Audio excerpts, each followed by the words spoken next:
Thank you very much. Thank you.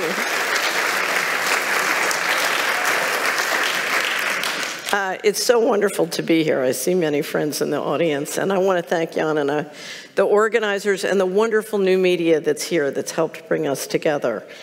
Because if there's one thing we're going to need in the days ahead, it's community. So let's start. What is the financial reset? How many people here believe that they know what the financial reset is? Raise your hand if you... Okay, so let me give you a simple 411 on the financial reset. The G7 central bankers met on August 22nd, 2019 at the Jackson Hole, Wyoming meeting where they gather once a year, and they voted on a plan called the Going Direct Reset. And it's published, it's written, you can find it. And it is what I would describe as the real reset behind what the World Economic Forum describes as the Great Reset. I think of the Great Reset of the World Economic Forum as sort of a marketing plan for the Going Direct Reset. This reset that the central bankers are planning and implementing now, because as soon as they finished that, they went back to Wall Street and to their desks, and on September started a new round of quantitative easing. But this consolidates something which I call the financial coup d'etat. Let me just ask you, how many people here have heard of the financial coup d'etat and understand what it is? Anybody? A few people? Okay. Between fiscal 1998 and 2015, $21 trillion that we know of went missing from the US government.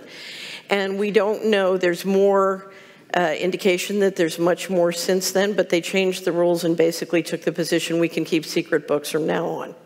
A lot of institutions are going secret and going dark. The beginning of this was described to me by the president of the largest pension fund in the United States. In 1997, he said they've given up on the country, they're moving all the money out starting in the fall. This is privatization on the just do it method. You pull the assets out, you lever up the governments with debt and bankrupt them, which gives you the ability essentially to take control and end sovereignty. So for the last 100 years or so in the G7 countries, we've had a balance of power between the bankers who control monetary policy and then the electorate votes for a parliament or a Congress, and they oversee the fiscal policy.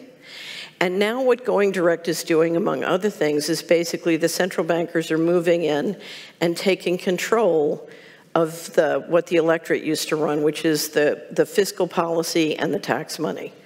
And one of the things I warn you about this is the rubber is going to meet the road when it comes down to the taxation system. Because if we continue to pay taxes to finance a criminal enterprise, that can't have a good result. So taxation is going to be important. So we have this divided house, which is now being collapsed. And if you notice around the world, you start to see more and more people taking over the governments who have a central banking background. And this is essentially the consolidation of the coup. Now, where is this going? It's going to complete central control with passports, the vaccine ID passports, CBDC, which is an acronym for Central Bank Digital Currency, but I assure you it's not a currency, it's a control system. Universal basic income, by destroying people's ability to produce their own income, you put them on a stipend, more control. And to do all of this, what do you need? You need a smart grid, right? Because you need everything electrified so that the CBDC system can control. Now, when I try and tell people how controlling the system is, they have a hard time believing me. So I thought I would bring a very short video to you today. This is the general manager of the Bank of International Settlements in Basel, Switzerland, speaking at a conference on cross-border payments in October 2020, describing the beauty of the central bank digital system. It's only a minute, and I assure you it brings the message home. So if we could play it now, here we go. Our analysis on CBDC, in particular for the use of general use, we tend to establish the equivalence with cash. And there is a huge difference there. For example, in cash, we don't know, for example, who's using a $100 bill today. We don't know who is using a 1,000 peso bill today. A key difference with the CBDC is that central bank will have absolute control on the rules and regulations that will determine the use of that expression of central bank liability. And also, we will have the technology to enforce that.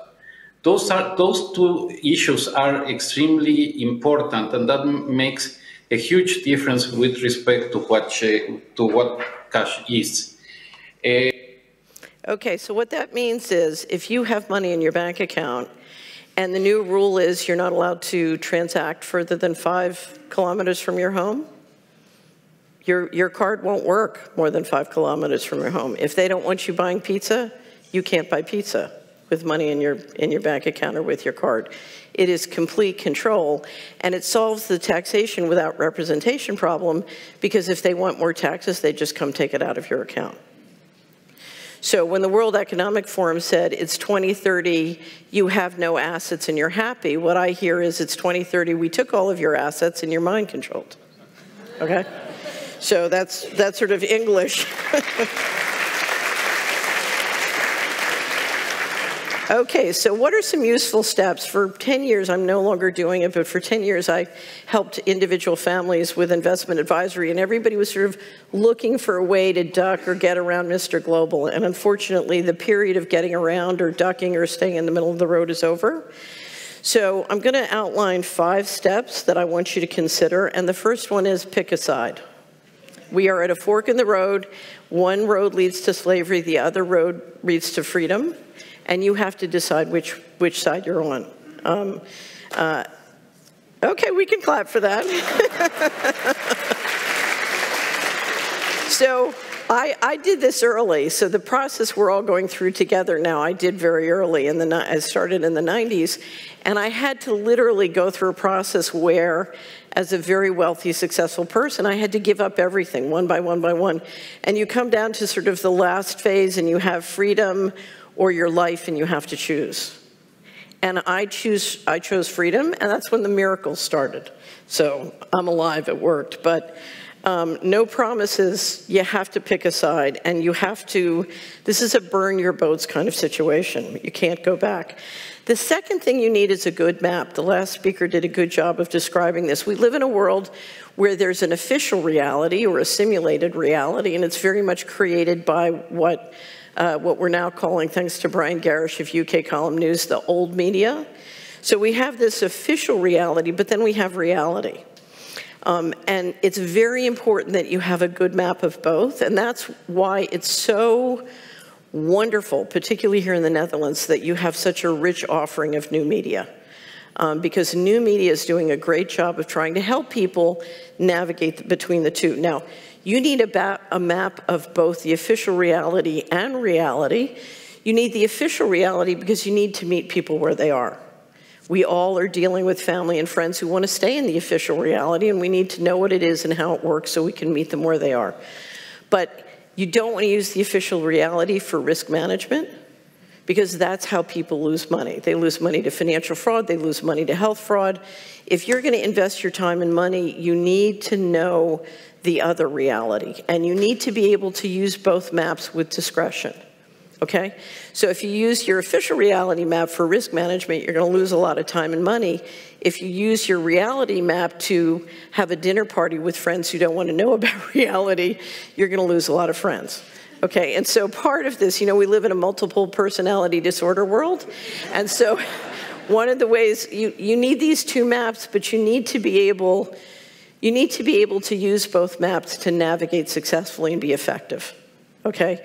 Because effective means you don't need to drop truth bombs on people in the middle of dinner parties, okay? So again, you need a map of reality and official reality. The toughest thing in building a good map of reality is there's a great deal of unanswered questions. I'm a big believer in the sort of meme of unanswered questions. And I think when there's a great deal of uncertainty and we don't have good intelligence, we can ask questions, and the richness of that process of asking questions helps us fill in a map. It's like making a jigsaw puzzle and filling it out. And one of my favorite things to do on the Solari Report is to ask unanswered questions, because even as I'm trained as a portfolio strategist. In Wall Street, if you had 3% knowledge, you could make a lot of money up against people trading with 1% knowledge. So, you know, we can't wait until we have perfect knowledge to take action. So unanswered questions is a way to deal with it. The biggest problem I find most people have in the unanswered questions area is we have literally divided into separate civilizations. And so we've had a group of people since World War II who've taken huge amounts of money stolen in secret or siphoned in secret, who've built very powerful, invisible technology, and the rest of us kind of didn't notice. You know, we're busy doing what we're doing, and these guys are taking and building this technology behind a wall of secrecy. And we have literally become as if separate civilizations, and with very different learning metabolisms and very different maps of the world. So anything we can do to figure out and get educated in invisible technology would be very helpful and help to explain reality. Let me give you a couple of examples. Surveillance technology and control files. We're watching 190 plus presidents behave in very incoherent, illogical ways, right? That's because a lot of them have control files, and that was generated by the surveillance system. Understanding that is helpful. People like Snowden have come along and tried to explain it to us. A second one that I deal a lot with and publish a lot about is mind control. We are dealing, you know, to a certain extent, well, I'll tell you this, I'll give this as an example. In 2001, before 9/11, I did a series of speeches in New Zealand, Sweden, the City of London, and in most of the 50 states in the United States. And in every audience, I said to the audience, how many people here watch TV? And less than 10% of the people would raise their hand, and I realized, oh, my audience are people who don't own TVs. That's my audience. And that's because, and you're seeing this bifurcation, and it's splitting families and friends everywhere. You know, you have a group of people who want to stay in the official reality. A lot of times they ingest an enormous amount of the old media, and they do it by digital mechanisms. And one of the things influencing that is mind control. It's a big topic. If you go to the Solari report and put mind control in the search box, we have collections of all of our favorite books, videos, and sort of documentaries to help you grapple with that. Weather manipulation, a very big topic. Also, engineering acts of war that look like natural disasters is another area. It's a big topic. There's a lot of unanswered questions, but if you look at, again, 190 presidents or prime ministers, all basically speaking the same script, what is the power and force that could do that? It's things like weather manipulation, it's things like space weaponry. A lot of this relates to the increase in sort of military and intelligence operations in the satellite and suborbital platform. There was one wonderful video, I don't know if anybody saw it, of the minister of Alberta, Canada, and he was taking questions from the audience, and somebody came in and said, you know, why won't you let us have ivermectin for COVID-19? And he completely did a non sequitur, because when you work in politics, you're taught if you get a question you don't want to answer, just say thank you, that's a great question, and then do a non sequitur and answer the question you wish you'd gotten. And so he says, oh, you know, it's so wonderful about the vaccination program, blah, blah, blah, blah, blah. And then he does another non sequitur, and he said, I want to thank the people who sent the rain. If we didn't have rain, because we're so dependent on the farmers and the agricultural business, we'd be in real trouble. So I want to thank the people who sent the rain. And everybody's going like, what's he talking about? He's talking about that invisible weaponry. So, number 3, practical options. If we're going to start to be more resilient and independent of centralized systems, this is all going to come down to basic things: food and water, energy, shelter, health, and community. One of my favorite authors says, your family are the people who won't turn you in. Where's your family? If we haven't found our family, it's a good time to find it. It's really funny. I'm looking at Robert Duper over here, who's my partner, and thanks to Robert, I get to live in the Netherlands. Thank you, Robert. Round of applause.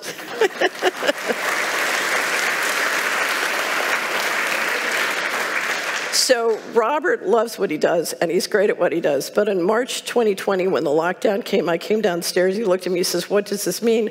I said, "It means we have to learn how to fish." He said, "I don't want to be a fisherman." But we have to get resiliency among ourselves: food and water, energy, shelter, health, community. Fourth, we have to decentralize the money system. We've gotten to this point because we've allowed a monopoly on money, not just currency, but the circulation of equity. And if you look at how most of our portfolios and money work, we're financing the enemy. We're building our own prison. So we have to figure out how to take back control of the money system, and there are many ways to do it. But there are a couple of important things you have to grapple with when you deal with money. And the first thing is, the important thing about any money or financial system comes down to the quality of governance. The reason the current financial systems are so powerful is because their governance is backed up by awesome force.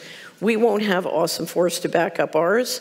We need excellence in governance, a commitment to the rule of law, and we need a culture, because you can't, there's not enough enforcement in the world to back up a great culture.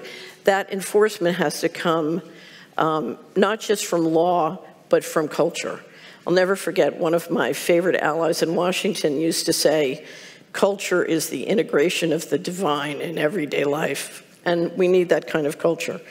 So we're going to have to decentralize the transaction system, and that system is going to have to be both physical and digital. We need the digital for efficiency, but we need the physical to keep it honest and to keep it real. Any all-digital system can be captured. Jan was very nice to mention we have a campaign going called Cash Friday. We're trying to get everybody to return fashionability to cash. And we have many wonderful subscribers who write in and saying, "I'm doing all cash now," and all the local businesses are giving me a 10% discount. It's great. So think in terms of, you don't want an all-digital system. For the use of digital, I suggest what we need, and this comes from a wonderful ally named Bill Binney. We need to integrate into all the school and homeschooling curriculums. We need to teach the kids how to make encryption systems. What Bill said, if we can get hundreds of people in a community creating lots of encryption systems and changing them and rolling them over, he said they can't deal with it, it'll drive them crazy. And he used to be the top technical guy at the NSA, so I believe him. And then one other thing, and probably the most important thing, there's a line in Scripture, "And now abideth faith, hope, and charity, but the greatest of these is charity." When you are in a fork in the road and some people want to take you into tight central control, into dystopic transhumanism, into very totalitarian kinds of systems, it's very easy to get frustrated, it's very easy to get angry, it's very easy to get mad. And I'm not saying don't do those things, but we need to channel it in a way so that we don't lose our love and we don't lose our empathy. Because our power comes from the fact that we're human. Our power comes from our empathy, and unfortunately, we are in a situation where the people who lack empathy have been very good at finding each other and conspiring together.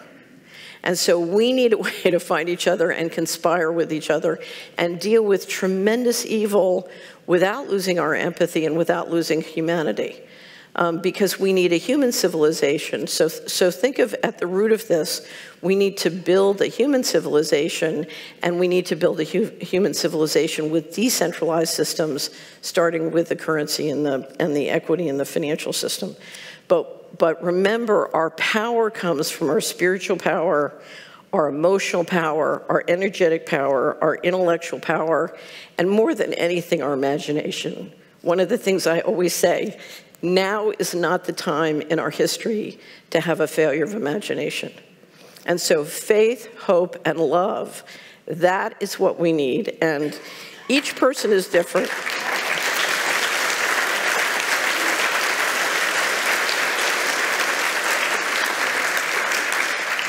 Each person is different. I have wonderful friends and family, and where they get their faith, hope, and love, turns me sick. So everybody's different. You have to find your own pathway, but please do that, because You know, the scripture says faith is the substance of things hoped for and not yet seen. And I can't tell you how many times I've spent fighting with Mr. Global, where I was completely in the corner. It was absolutely hopeless. My lawyers said, you have to settle, you have to concede, you have to quit. And I said no. And as soon as I said no, suddenly an option that wasn't there got created. It's, you know, it's the power of intention. And science, in fact, has shown us that intention can change material reality, including at great distances. And that is the power that we have. So,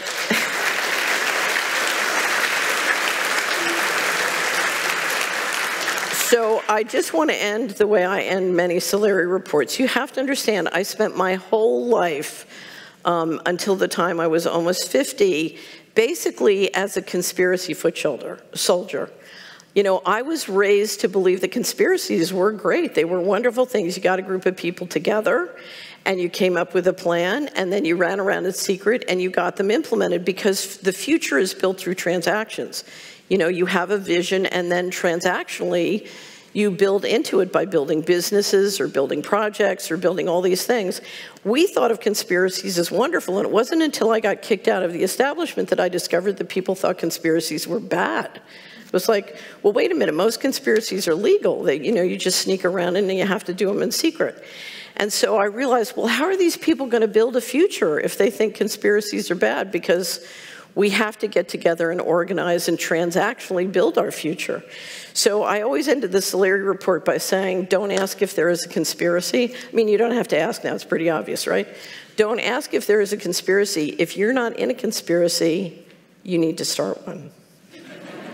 Okay, and it looks to me like there's a lot of good people to conspire in this room, so you know what to do. Ladies and gentlemen, thank you again for the opportunity. Thank you to the organizers. Thank you. Well done.